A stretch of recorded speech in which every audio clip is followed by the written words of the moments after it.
Bismillahirrahmanirrahim. Assalamualaikum. My name is Muhammad Hamra. I study in class first.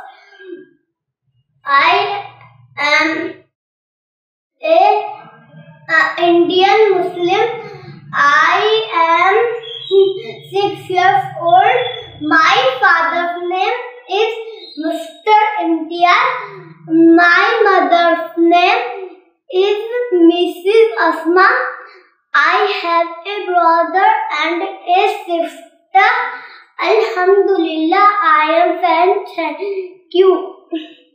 Today I am reciting Surah Shams.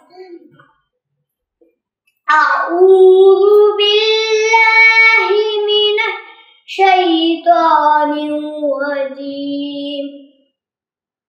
Bismillahirrahmanirrahim. Surah Shams.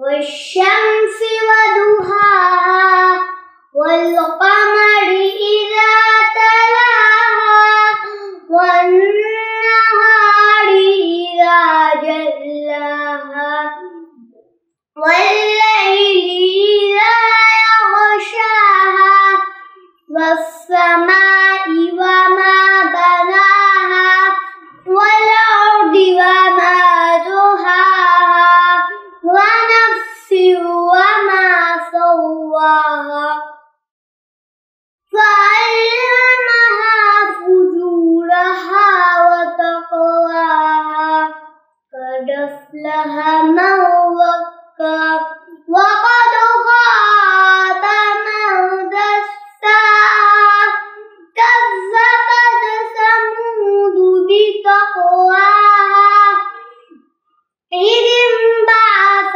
أَشْقَاهَا فَقَالَ لَهُمْ رَسُولُ اللَّهِ نَاقَةُ اللَّهِ وَسُقْيَاهَا فَكَذَّبُوهُ فَعَقَرُوهَا فَدَمْدَمَ عَلَيْهِمْ رَبُّهُم بِذَنبِهِمْ فَسَوَّاهَا وَلَا يَخَافُ عُقْبَاهَا.